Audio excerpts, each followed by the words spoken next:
दोस्तों, आज हम सुनेंगे जेठ मास 28 की कथा।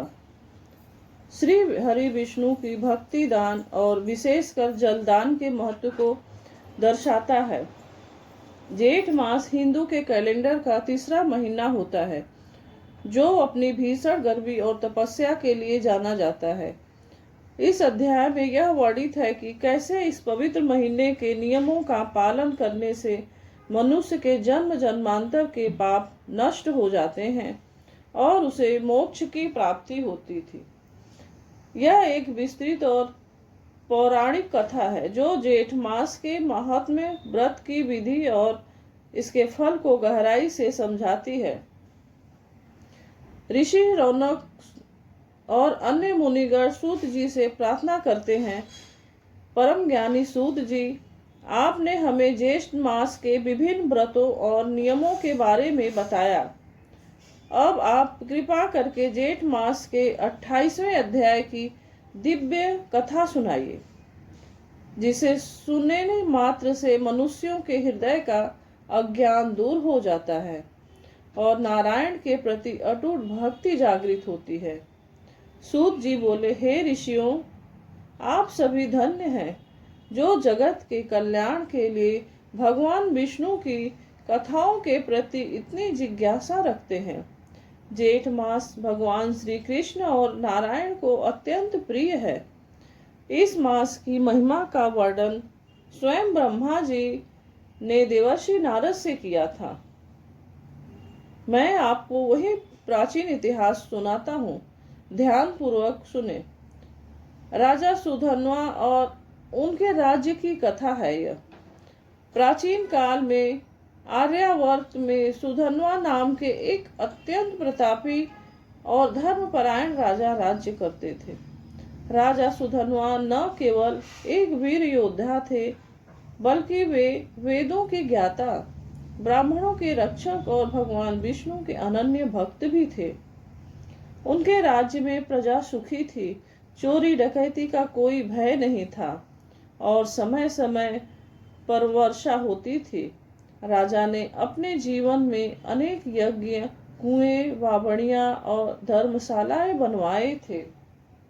राजा सुधन्वा की एक रानी थी जिनका नाम सुशीला था। रानी अपने नाम के अनुरूप ही अत्यंत सुशील, धार्मिक और पतिव्रता थी।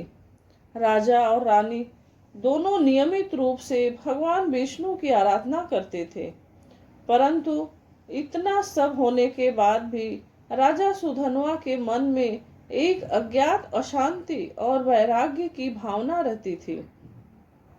उन्हें हमेशा लगता था कि संसार की यह सुख संपत्ति क्षण भंगुर है और आत्मा के कल्याण के लिए कुछ ऐसा करना चाहिए जो शाश्वत हो। एक समय की बात है, जेठ मास का पवित्र महीना चल रहा था। सूर्य देव अपने प्रचंड वेग से तप रहे थे और चारों ओर भयंकर गर्मी पड़ रही थी। इसी दौरान परम तेजस्वी और त्रिकालदर्शी महर्षि जाबाली अपने शिष्यों के साथ राजा सुधन्वा के नगर में पधारे।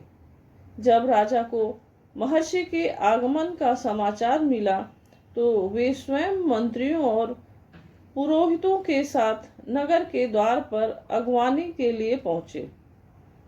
राजा ने महर्षि जाबाली को साष्टांग प्रणाम किया और उन्हें पूरे आदर सत्कार के साथ राजमहल लेकर आए। राजा और रानी ने महर्षि के चरणों को धोया, उस चरणामृत को अपने सिर पर धारण किया और उन्हें दिव्य आसन पर बिठाकर उनकी धूप, दीप और नैवेद्य से पूजा की। राजा सुधन्वा हाथ जोड़कर नम्रता पूर्वक बोले, हे मुनि श्रेष्ठ, आज आपके चरण कमल मेरे महल में पड़ने से मेरा संपूर्ण राज्य और मेरा जीवन धन्य हो गया है। आपके दर्शन मात्र से मेरे पूर्व जन्मों के पाप नष्ट हो गए हैं। हे भगवान, मेरे मन में एक गहरी जिज्ञासा है, कृपया मुझे कोई ऐसा सुगम मार्ग बताए जिससे इस घोर कलयुग या सांसारिक बंधनों में फंसे मनुष्यों को बिना किसी कठिन तपस्या के भी भगवान विष्णु के परम पद की प्राप्ति हो सके। राजा के धर्ममय वचनों को सुनकर महर्षि जाबाली अत्यंत प्रसन्न हुए। उन्होंने राजा को आशीर्वाद देते हुए कहा, हे राजन, तुम्हारा यह प्रश्न अत्यंत सुंदर और मानवता के हित में है। शास्त्रों में अनेक व्रत, दान और यज्ञों का वर्णन है, जिन्हें करना हर किसी के लिए संभव नहीं होता। परंतु 12 महीनों में जेठ मास का महीना एक ऐसा समय है जिसमें किया गया छोटा सा भी धार्मिक कार्य अक्षय फल प्रदान करता है। महर्षि ने आगे कहा, हे सिंह के समान पराक्रमी राजा, जेठ मास में सूर्य की किरणें अत्यंत उग्र होती हैं। इस समय जल का संकट गहरा जाता है और जीव जंतु, पशु पक्षी तथा मनुष्य प्यासे से व्याकुल हो रहते हैं। इस मास में जो मनुष्य भगवान विष्णु को के निमित्त ठंडे जल का दान करता है, प्यासों के लिए प्याऊ लगवाता है, वह सीधे वैकुंठ धाम को जाता है। राजा सुधन्वा के आग्रह पर महर्षि जाबाली ने जेठ मास के महत्व को सिद्ध करने के लिए एक प्राचीन इतिहास सुनाना शुरू किया। हे राजन, त्रेता युग में मगध देश में सोमदत्त नाम का एक ब्राह्मण रहता था। वह वेदों का ज्ञाता था, परंतु स्वभाव से अत्यंत लोभी और क्रोधी और संकीर्ण विचारधारा वाला था। उसने कभी किसी भूखे को भोजन नहीं कराया और न ही किसी प्यासे को पानी पिलाया। उसका पूरा जीवन केवल धन संचय करने में बीत गया।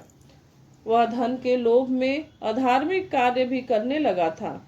समय बीतता गया और सोमदत्त वृद्ध हो गया। एक बार जेठ मास के शुक्ल पक्ष की एकादशी, जिसे हम निर्जला एकादशी भी कहते हैं, उस दिन वह धन कमाने के उद्देश्य से एक दूर दराज के गांव की यात्रा पर निकल पड़ा। दोपहर का समय था। सूर्य देव आग उगल रहे थे।